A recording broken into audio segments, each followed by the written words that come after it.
Welcome to Asia Forum Series, Chapter 5 Sri Lanka, organized by Asian Literary Society and Journal of Asian Art, Culture and Literature. Dear friends, as you all know, Asian Literary Society is a community that is dedicated to promote Asian art, culture and literature, and this chapter is our sincere endeavor in this regard. Today's moderator is Niti Partiji. So I would like to quickly introduce Niti Parthi ma'am. Nidhi Partey is an educationist, a prize-winning poetess and writer, an exhibited artist and editor. She is the education director of a renowned chain of schools. As founder principal of a well-reputed senior secondary school, she received the award for Best Upcoming School in Uttar Pradesh. She has contributed to more than 40 anthologies and edited and compiled 7 books. She has also received many awards, including Asian Literary Society's Indian Women Achiever Award 2021 for Literature. She is an RJ and television artist.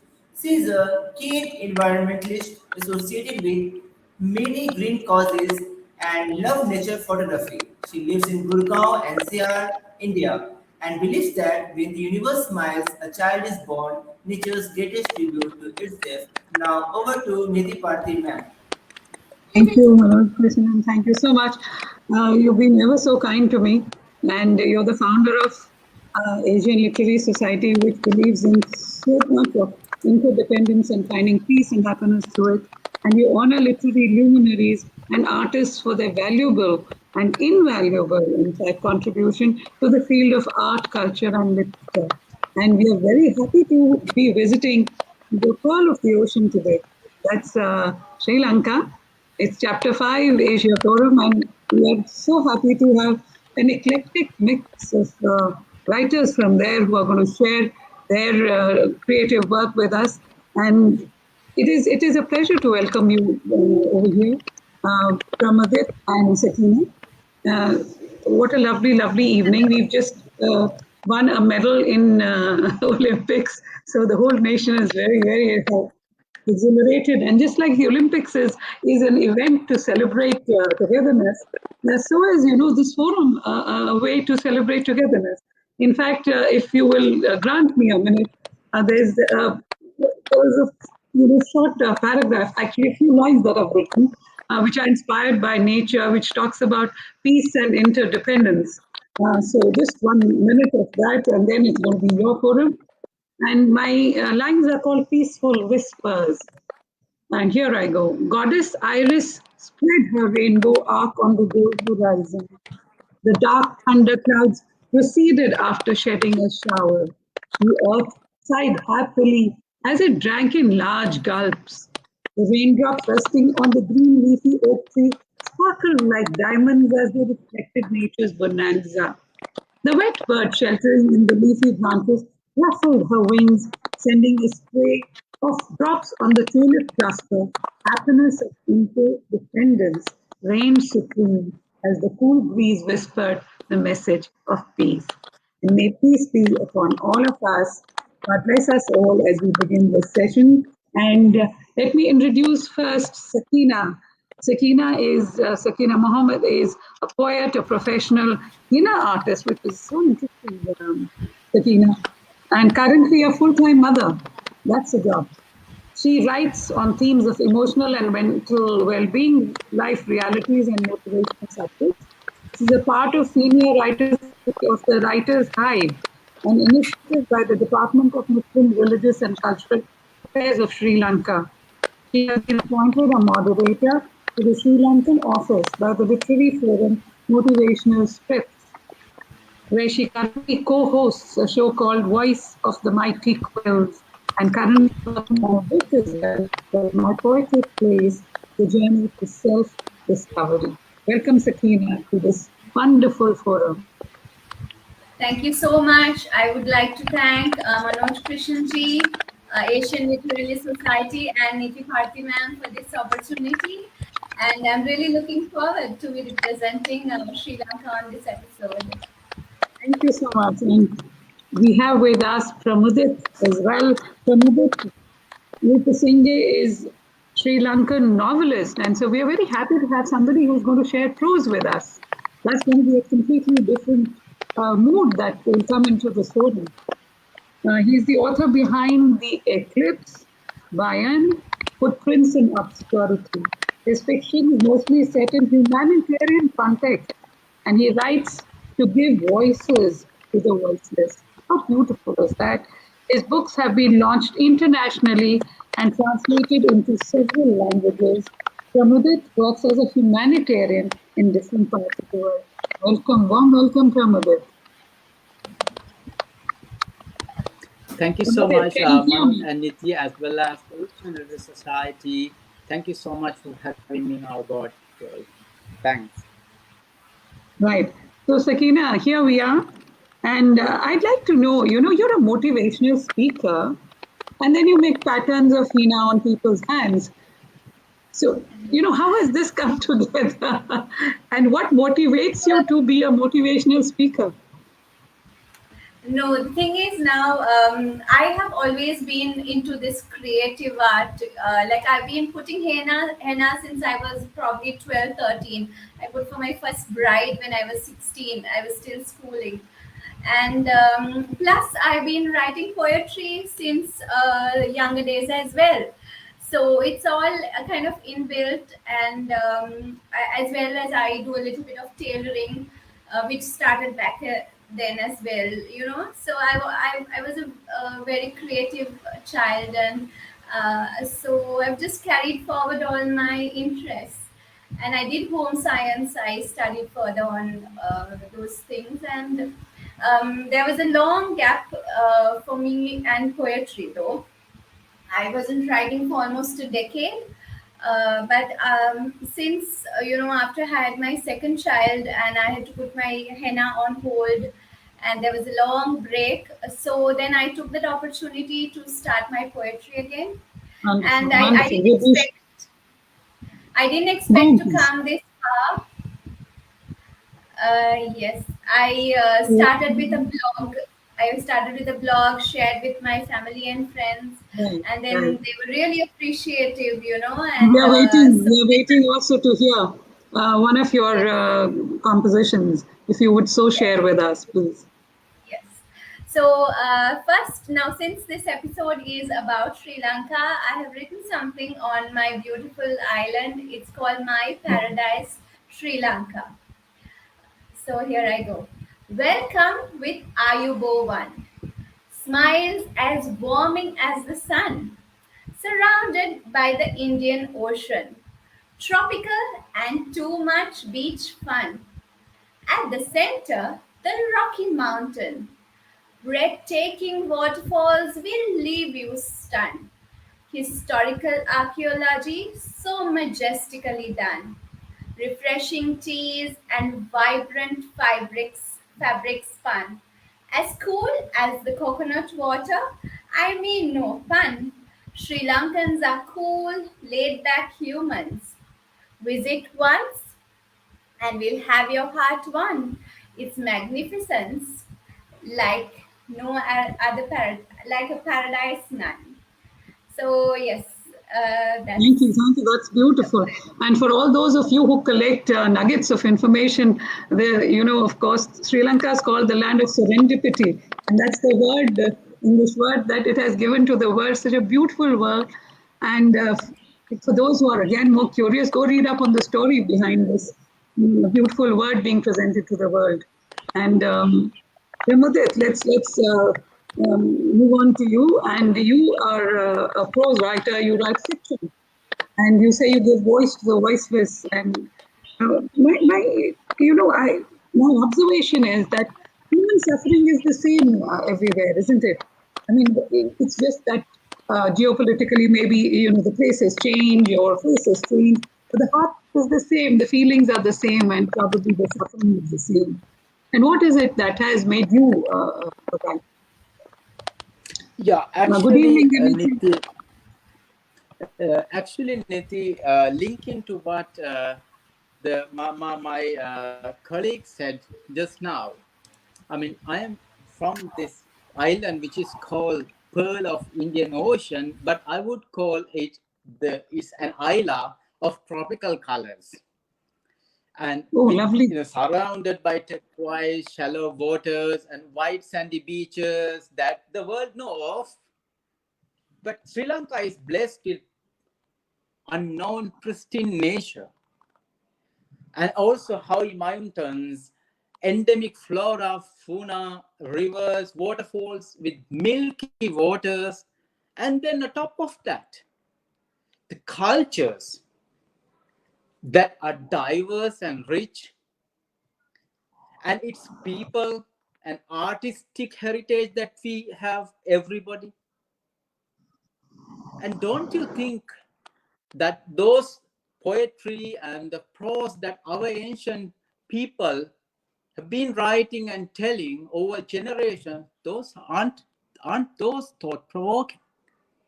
That those They are are. human feelings encapsulated with these, the human feelings triggered by this pristine nature. I think that is my heritage as a Sri Lankan, that who took the pen. And would Wherever you I share, go, I cannot your deny composition? that. Would you share a bit of your prose with us? Surely, I can In the share. meanwhile, may I tell everybody that Dimitri has joined us. Lovely to have you with us. And after Pramudit, I shall introduce you, Dimitri. So let's hear Pramudit and his lovely, beautiful fiction prose. Go on, please. Yes, this is just a little part from one of my novels, and this sheds light a little bit on the aging aspects as well. And this is between an old man of 73 years and a younger man who is at my age, that then 37 years old, Okay. 2018. Young man, I think you are baffled by the disarray of this place. No? No, it's fine. The older you are, the messier the life is. That's what that's what many young people think. I know it. But there is always an order in this untidiness, he sighs. The older you grow, the better you realize that resisting to change is worth less than surrendering. He fell silent. Startled, he lifts his head and says, "The older you are, the closer you feel to the nature, and its disorder becomes comforting." Thank you so much. Oh, beautifully said. Such wise lines for the young man to have read the old man's mind. And thank you for sharing those. And we have young Dimitri with us, who's joined us. So she is Dimitri Vijayaratna, is a young poetess. Since her childhood, she has nurtured a great interest in writing poems, short stories, and dramas. She has won numerous certificates of appreciation and excellence by showcasing her talents in national and international platforms. Recently, she has published an ebook of self-composed poems called Little Words of Inspiration. Her dream is to win the Nobel Prize for her book. God bless you, Dimitri, and may your dreams come true. And you say that you started to write when you were very young. Usually, children are more engrossed in play and all that, having fun, because it's a very carefree time, childhood. And yet, you were writing poems. It is. How did that come by, Dimitri? First of all, thank you, ma'am. First of all, I would like to thank Mr. Manoj Krishan, the founder of Asian Literary Society, for inviting for me this program. I was waiting so much to for a program like this. And thank you, Nita ma'am, also. Actually, first of all, I think I would share something, a literary piece. Is it okay, ma'am? Oh, sure. Please go ahead. Yeah. Okay. I have one of my poems called Nightingale. under the theme of nature. So I would like Mhm. to read it out. Okay. Sure. See? Oh, my nightingale, what a sweet voice, chipping on a branch with sweet memories, drags me to a far, far away land with fantasy, a world with null of pains, sorrows, tears, filled with fruits hanging on branches, filled with roses, hibiscus, araliya. I, as drunken red wine absorbs, to the world of fantasy, everywhere green. Where am I? Was it a dream?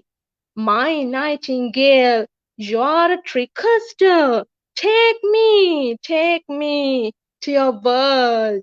Where no isolation, where no crimes. It's a paradise of natural creations.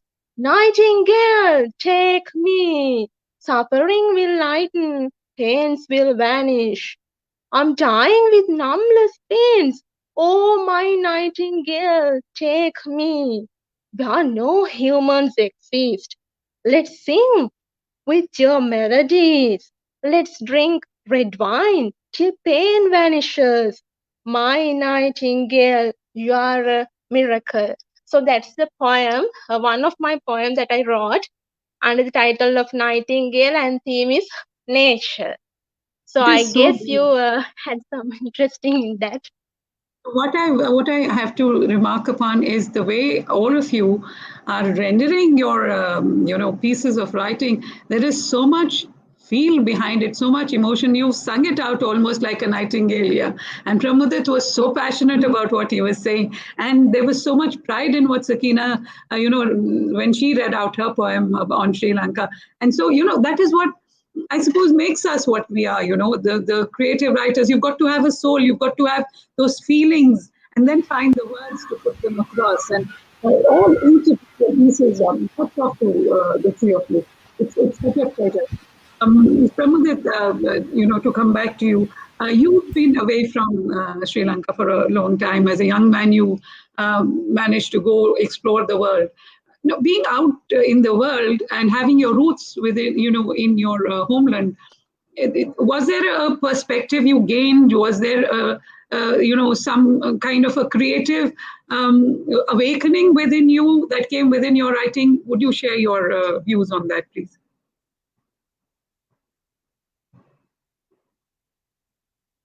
You're mute. You're on mute, Pramudit. Unmute yourself, please. Unmute. Yes. I think you really touched the part that many of the interviewers could not touch so far. Thank you for that. First of all, I think I left the country when I was very young for my studies, then for my work. And when I came back to my country, decades after my departure, and my loved ones and the people around me had grown older, not in months, not in years, but in decades. Just because the fact that I didn't grow up with them with the time, I could see that difference. It was a vast difference. Like, if I convert it to time, could be cosmic cycles, I would say. Indeed. That I could not really recognize what really has happened. That was the point where I started digging what is this process called aging, and that came all into one literary piece called Bayan. And I forced myself to dig into this life and put the shoes of this 73 years old man and his life, and the way he thinks, not just in about one or two subjects, but everyday basis, the process of thought process, etc. And then I realized we really have to understand how our parents think, and these tiny little things that they really cling into, kind of probably old pen, old jar, or could be old bed sheet or piece of cloth or maybe walking stick, those are real companions for them. Even though they are not breathing, but there is life in them for them. Bayan, I wrote about this companionship of elderly people when they grow old. I mean, when they don't have their loved ones around. I think it's an eye opener for me. Niti, it was astonishing. I don't have words to explain. That's why I took the pen and wrote 48,000 words. So is there something else that you would like to share with us of your compositions? Sure. Just about memory of the protagonist of Bayan. All I right. tend to forget things very often when they come back to my mind spontaneously, like mushrooms waiting in summer. The laughter that followed his words seemed to be a sign of his acceptance of progressive memory impairment due to aging, and indicated that he was trying to cope with it in an inevitable part of life. They are like diamonds buried in soil with their virtues and memories, leaving invaluable memories with us. They will never be replaced, but they leave in traces before they close their eyes and their lungs shrink. This is about parents, how he remembers. Thank you so much. It's no wonder you're a humanitarian because you're so sensitive to everything that happens around you.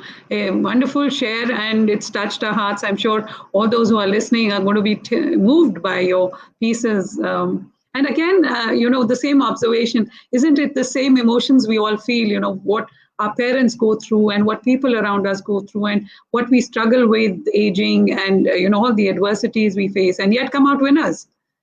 Let's not forget that, So, Sakina, can we move on to you, Sakina?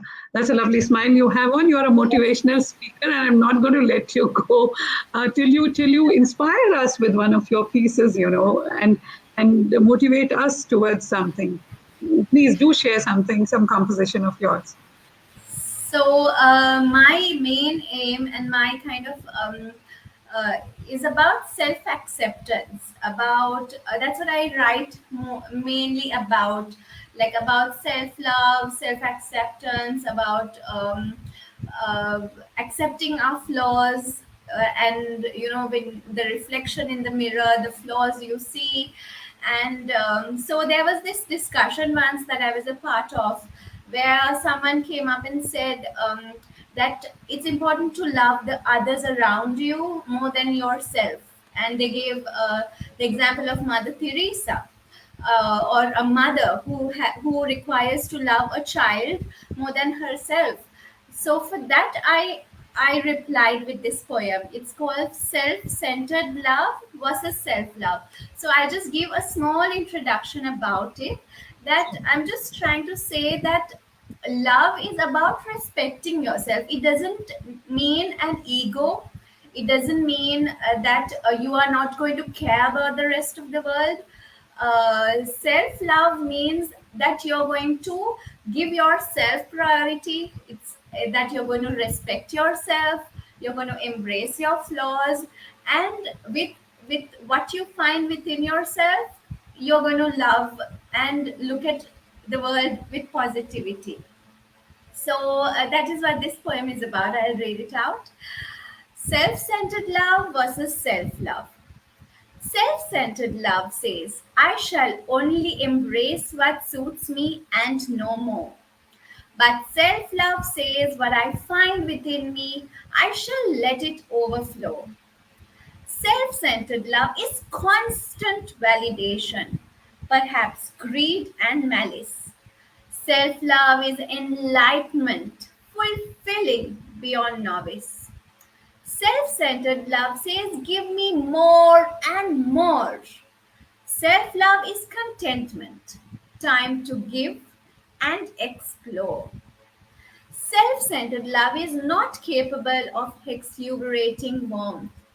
Self-love shall shine so bright, enveloping all in gleeful froth. Never confuse your mind between self-centered love and self-love. While one is destructive, the latter means life, light, and love. So that is my piece for all of you, and I do hope it reaches out. People, especially in today's time with the pandemic, everyone's struggling with issues, and you need to first pat yourselves on the back and say, I have made through this difficult time, and be proud of yourselves that this is a very difficult situation we are going through. And love yourselves, give yourselves the credit, and embrace the positivity. Absolutely, absolutely. Very insightful words, Sakina. And like I've been saying, it's not just that all of you have fused in beautiful words and thoughts. It's the passion behind it and the positivity that is it's the silver lining that you brought to everything that you are saying, and it's such a pleasure. And you're getting a lot of comments on that, and people really appreciating all that you're saying. It's so wonderful. And we go on to Dimitri, onto another genre altogether. And she says she writes plays as well. Am I just a moment, here I am. So Dimitri, that's very interesting. We've got a prose writer, we've got a motivational speaker, and now we have someone who writes plays as well. And you've been, you say your plays have been accepted very well. Can you tell us something more about your playwriting, script writing, please? Yeah, ma'am. I think there's a lot to be shared. However, since young, I was writing playwrights and everything. If I see a drama or any drama in a TV, I try to narrate it into a story. That's I don't know, the habit that has come to me. There are the books I found near these days. When I was a kid, like I think 10 years like that, I used to write many stories. What just come to mind, I just take a pen and just write it down. That was a habit. Maybe because I'm reading many books, I was many addicted to many storybooks and everything. So I would like to share a small drama. This is just a small drama that I wrote for children. And actually, I'm very happy to say that it was sent to India, and those kids played it and have sent back the video as a feedback to me. Anyway, I think I will share it. Ma'am, can I speak a bit about the plot of the drama? Please do. We are all ears. Thank you. By speaking about the plot, first of all, I will just go on. The exposition here, the teacher and the students are discussing in the classroom about the healthy foods. They are having a small discussion. They have a lesson. And as a rise in action, there are some characters. Actually, they are friends. Sita, Kamala, Vimala, and Meena. They are having a discussion after the school about buying vade from a street vendor. So then the climax it comes. The Sita's decision was ignored by her friends, and at last this Sita, this girl decides to buy vade from herself from the street vendor as the friends ignored her. Then as a falling action, while she was near to home, her mother, the character was named as Shobha, she was asking, "What are you holding that packed child?" Then when she was trying to respond, at the moment she falls down, and the parents become panicked and they admit her to the hospital. And the resolution part is that Sita decides not to consume any street food after the advices given by the doctor and the nurse. And she promises to her parents that she won't purchase any kind of street food. This is actually a small piece of drama that I just wrote under the topic of street food. Very nice. I think parents are going to be very happy. Sakina is going to be very happy that her children should be listening to and watching dramas like this. No street food, good, healthy food mommy makes. Okay. Yes, Dimitri. Can you enact one I- small piece for us? I just You know, had one thing. I make plenty of vades at home, so my kids definitely are not going to go out. Yes, Dimitri. Okay, ma'am, can I speak? Yes, please Yeah, go I ahead. have chosen one character. I Mhm. have chosen one character in the drama. The Okay. street vendor. I think it's the most interesting character in the drama. So I'm going to just act it. I don't know about my acting. Anyway, I'm going to just act it. Hold Street on. vendor. Yes. Come, hot Vade. Come, daughter. Come. Here you are. Here, just 50 rupees only. So that's the small character that the street vendor had in the drama, the whole itself. I don't know about my acting, but I just acted it how it was in the drama. That's Oh, wonderful, about wonderful. the small drama. You just a short question. When you write your plays, do you enact the characters in front of the mirror or something like that? You try it out. Do you try enacting the characters that you create? Yeah, sometimes I'm Okay, lovely. sometimes I'm doing it when I'm free. Oh, lovely. So Yeah. we are about, one last round of interaction before we call it an evening, so to speak. Pramudit, I'm going to touch upon something that we were discussing before we came, live on our session. And you said that you write your whatever compositions you want to kind of pen down, you do with a red pen. Is that so? And what is the thought behind it? I thought it was something very unique, and perhaps our audience would like to know what it is all about. Thank Impromptu you. question, so please take it. Yeah, yeah. Actually, my subject matters. I mean, the themes I talk about are very sensitive ones, and also my stories are mostly coming from very complex humanitarian settings, and where there are conflicts, and I mean, where people have blocks. I mean, conflicting groups have different like ways of looking at it. The conflict is a very subjective thing. It's like, your hero may not be my hero, and his hero may not be, like this is a situation. So, but then to humanity, conflict is not needed, and so what I do is, when I when I do my creative flow, I write with blue pen, and then I rewrite it with red pen, so that it reminds me what flows along.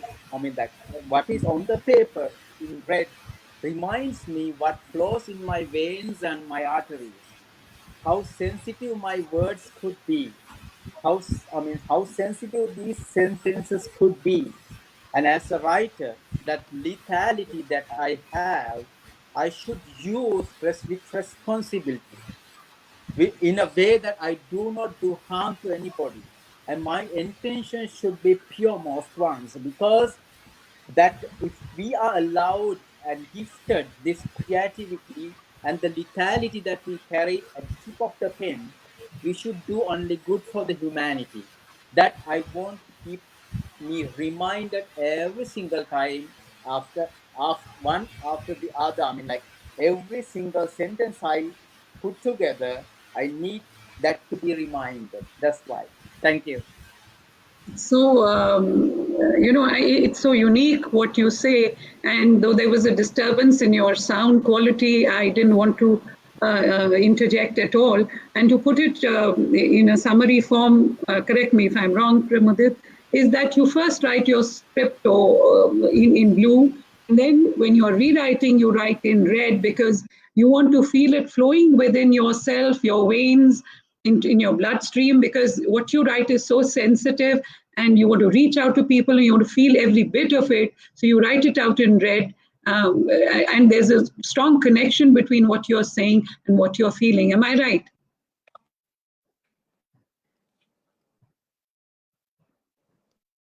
Am I right, Pramudit? Definitely, Can you you are hear? right. And that's also that, carrying this lethality that the using this lethality that we have as writers at the tip of our pen responsibly and only for the good of human beings. Wonderful. And I'm sure those of our audience who are listening understand that how much of a responsibility we feel as creative people, that we put out the right thoughts because people are reading and get influenced. On the word of influence, I'm back to Sakina. Sakina, very short, we've got a little bit time. What would you say to the youth of today? It's like you said, very traumatic times. And as a motivational speaker, how do you motivate young ones, the youth of today?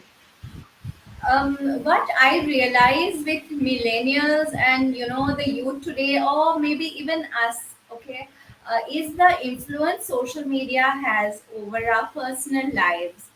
How much of comparison, how much we tend to.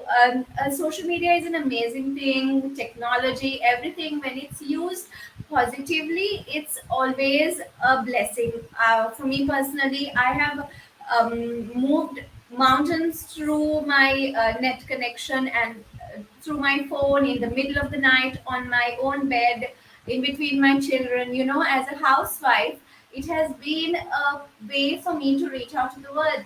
But that same things, the same social media, same technology, if you are getting obsessed with it and if you're letting it run your life, if you're constantly looking at other people's images, other people's what they post on their social media, and you constantly are going to try to compare with that, and try to if you start thinking that that is the reality, you need all these branded things and you need all expensive vacations to be happy, then happiness is not that. So I'd like to tell today's youth that happiness is something that you need to find within yourselves, and not the likes on your social media, not the expensive branded things.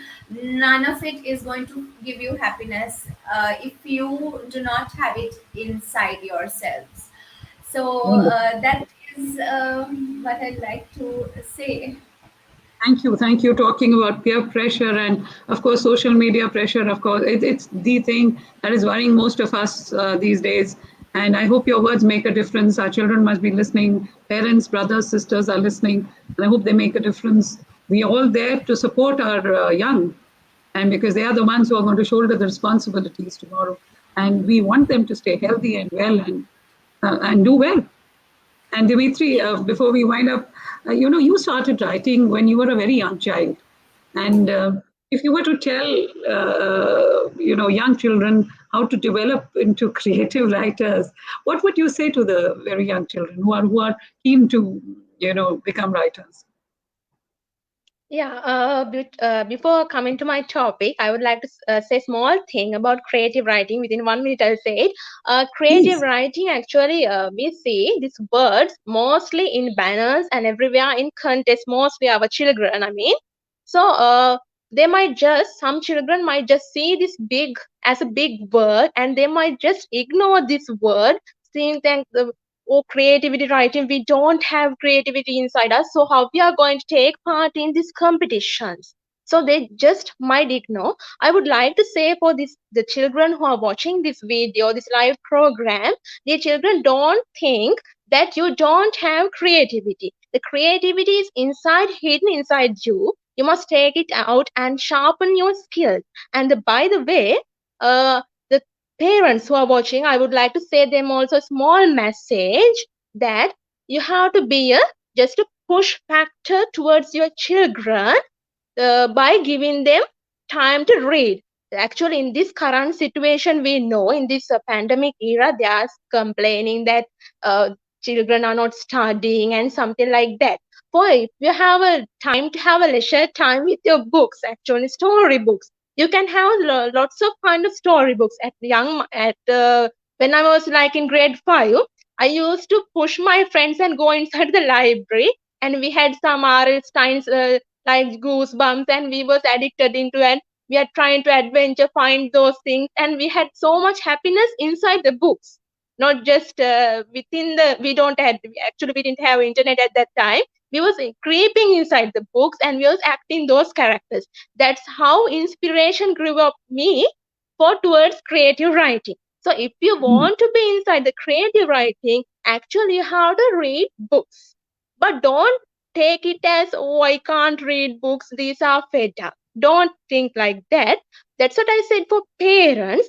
Just give them some interesting storybooks. You have very colorful illustrations with pictures and big letter books. You can give them to children and ask what happens at the end, what happens at this moment. Like that, you can share the things with your children.